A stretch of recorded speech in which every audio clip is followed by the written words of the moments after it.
जी अस्सलाम वालेकुम बाबा। ही पंहिंजो government new Aligarh college Tando Adam इन में तव्हां माली आहियो। जी ठीकु आहे बाबा। ऐं माशाल्लाह सुठी ॻाल्हि आहे त हिते तव्हां वटि जेको आहे पाण वटि देसी जेके पंहिंजा वण टिण आहिनि उन्हनि जे हवाले सां ई पंहिंजो कॉलेज मशहूरु आहे।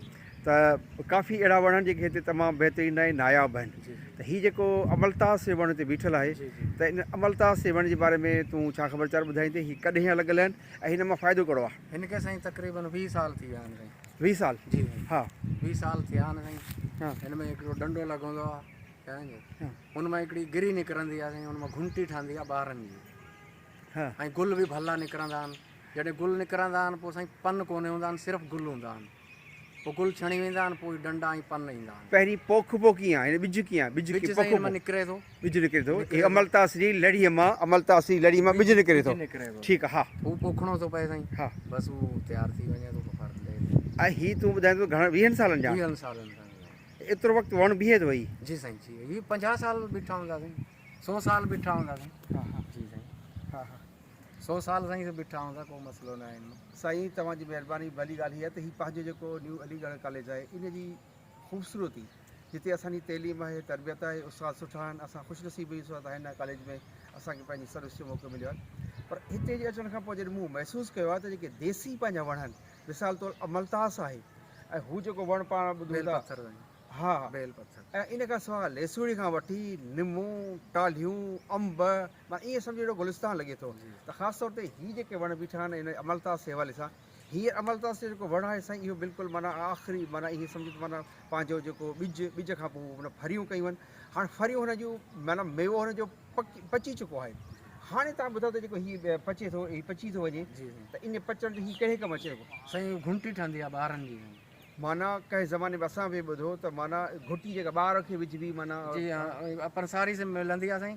उते पहिरीं मायूं हूंदियूं खणी ईंदियूं त उनखे चमच मां घोले माना कटोरी में। जी जी। हाणे जेको आहे न साईं हिनखे खणी वेंदा आहिनि फैक्ट्रियुनि में। हा उते वञी पोइ हिन जो अलाए कीअं ठाहे पोइ बोतलनि में हिन जो माना बहरहाल साईं देसी इलाजु आहे। असां बि नंढा हूंदासीं ॿुधंदा हुआसीं त जेके पुराणियूं वॾे जुग जूं मायूं हुयूं, दायूं हुयूं या पुराणा माण्हू जेके हुआ, उन वक़्तु एतिरी दवा कोन हुई, मेडिसन ओतिरी कोन हुई त हीअ ॾस, हीअ वोड़, हीअ शयूं इस्तेमालु थींदियूं। हीअ अमलतास उन वक़्तु बि ॿारनि खे पियारींदा हुआ ऐं उहो ॿार खे पियारींदा त उनखे पेट जो दर्द, सूर दर्द जेका उहा ख़तमु थी वेंदा, ॿारु रिलैक्स रहंदो। जॾहिं बि ॿारु को जॾहिं दाह करे थो, का कूक करे थो त उन वक़्तु हीअ शइ हुनखे कमु थी अचे। त हाणे हीअ जेको तव्हां ॿुधायो था त वणु जेकॾहिं पोखिजे थो, ॿिज पोखिबो पोइ घणे वक़्त में पोइ वॾो थींदो, जेको फ्रूट जे लाइक़ु थींदो? साईं फ्रूट जे लाइ तक़रीबन 5-6 साल में थींदो। 5-6 साल लॻनि हुनखे फ्रूट में। उन खां पोइ वञी फ्रूट ॾिए थो। जी साईं। अॻु में गुल ॾींदो आहे साईं। हा गुल अहिड़ा ॾींदो आहे माना हीअ पीलो थी वेंदो आहे, छुगा लटकंदा आहिनि गुलनि जा। जी जी जी साईं। हींअर ईंदा, हींअर पन छणी वेंदा साईं हिन जा, माल बि ख़तमु थी वेंदो, पन छणनि पिया ईंदा। पोइ हिन फुटारो थींदो, पोइ गुल निकिरंदा, सिर्फ़ु गुल, पन बाद में निकिरंदा। ऐं गुल एतिरा निकिरंदा जो माना बिल्कुलु गुलदस्तो जीअं। हा पाण ॾिसजो साईं। बिल्कुलु भलो वणु आहे ऐं कोशिशि कजे त हिन शइ खे वरी वधाइजे साईं, ॿिए पासे बि लॻाइजे त असां हुनजी जेको आहे सो हिकिड़ी सूंहं बि भली आहे ऐं हिते टंडो आदम जी जेका मिटी आहे उहो पाणी जेको जर जो पाणी आहे उहो पंहिंजो भलो आहे। चवण जो मक़सदु हिकिड़ो सुठो तमामु बहितरीनु शइ आहे। सर अवां पाण ख़ुदि कुझु व्यूज़ हिन जे बारे में तव्हां ॾियणु चाहींदा? सर अचो असांजे कॉलेज जो प्रोफेसर साईं। सर आपका नाम? अजहर अहमद बेग नाम है। मैं बेग साहब जी प्रोफेसर हूँ जी टंडो आदम बॉयज़ कॉलेज में। जी सर।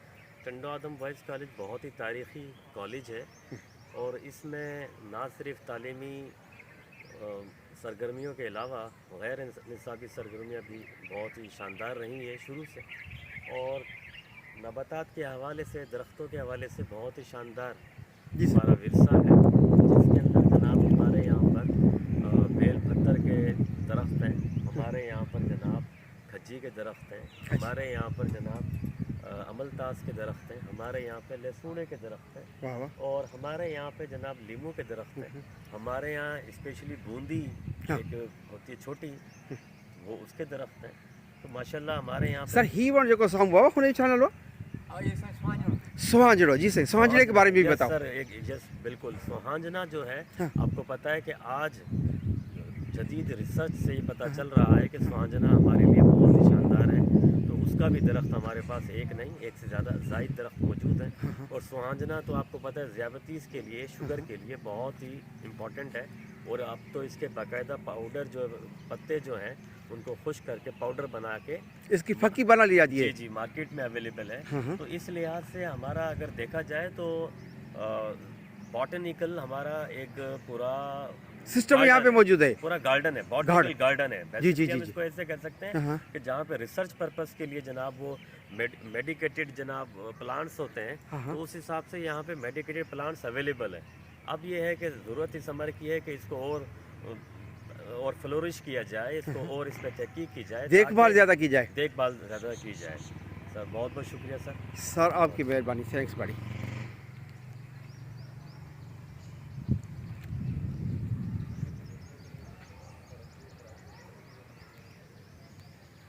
सर बिल्कुल नायाब आहे, बिल्कुल बेहतरीन शयूं तव्हांजूं।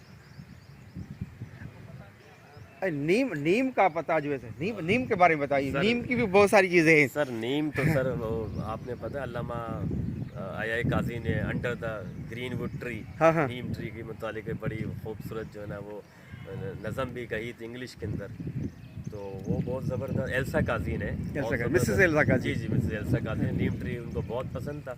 और ना सिर्फ नीम ट्री हमें यहाँ पर जनाब कुदरती तौर पे अवेलेबल है, बल्कि साथ साथ ये भी है कुछ नीम जो ट्रीज़ हैं उसमें शहद भी अवेलेबल है। माशाल्लाह। ये भी एक नेचुरल जो है वो इन्वायरमेंट मौजूद है, नेचुरल चीज़ें मौजूद हैं। तो इससे ना सिर्फ ये कि हमें फ़ायदा होता है, बल्कि कुदरती तौर पे जो है मस्कन है ये कई तरह की स्पीशीज़ का मुख्तलिफ जो वैसे ये बहुत बड़ी बात है। ख़ास तौर पर 4-5 चीज़ें तो अहम है, जिस तरह आपने खजी का कहा, सुहांजड़े जो पाण चयो, निम जी पाण ॻाल्हि कई, हिते ही जेको ई वण पंहिंजो आहे हिन जी पाण ॻाल्हि कयूं था, अमलतास जी, सर ये सब शइ जी वैरायटी मौजूद है। इसके अलावा आपको बताऊं इसमें टाली के भी दरख्त है, तो जो कि बहुत ही कीमती किस्म की जो है वो ये आम लगे हुए यहाँ पे। एक तो सिंधड़ी है, ये सिंधड़ी नहीं है, ये सिंधी आम जिसे कहते हैं, लंगड़ो है देसी जगह। सर सर हाँ, इसके बारे में थोड़ा बताओ, कितने यहाँ पे दरख्त हैं आमों के? सर आमों के तकरीबन सर यहाँ पर तो 4-5 के करीब दरख्त है। जी जी। और बहुत ही शानदार और देसी जो आम है जिसका वाकई जो जायका है,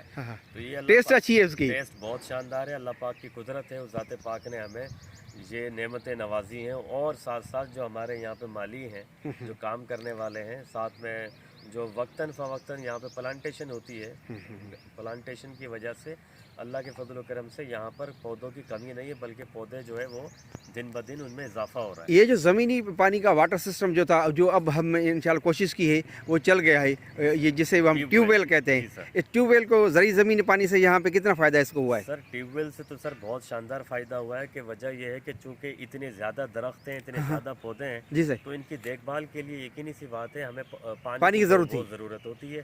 तो ये है कि पानी जो है वाफिर मिकदार में चाहिए। ऐसा मुमकिन नहीं है कि आप जनाब एक बाल्टी से या 2 बाल्टी से, क्योंकि टंडो आदम बॉयज़ कॉलेज बहुत बड़े रकबे पर फैला हुआ है, तो इसके लिए फिर जनाब वो चैनल बना के लाइंस बना कर, तो ये जनाब सर ने जो प्रिंसिपल साहब ने हमारा ये ट्यूबवेल जो कुछ अरसे से ख़राब था उसको सही किया। तो उससे ये फ़ायदा है कि जनाब पानी जो है वो अब तकरीबन हर दरख्त को बहुत अच्छे तरीके से वाफिर मिकदार में अवेलेबल होता है, ताकि जो है यहाँ की जो ग्रोथ है प्लांट्स की वो बेहतर से बेहतरीन होती जा रही है। साईं अवां जी तमामु घणी महिरबानी। ऐं पाण पंहिंजे घर के, पंहिंजे कॉलेज के, पंहिंजी शयुनि खे ऑन कंदासीं त इंशाल्लाह बहितर खां बहितर रिज़ल्ट पाण खे मिलंदी। ऐं कॉम्बिनेशन जेको आहे सुठे कॉम्बिनेशन सां कंहिं बि इदारे खे, कंहिं बि शइ खे तव्हां पाण सभु बहितर खां बहितर करे सघो था। साईं अवां जी तमामु घणी महिरबानी। अल्लाह करे ख़ुशि।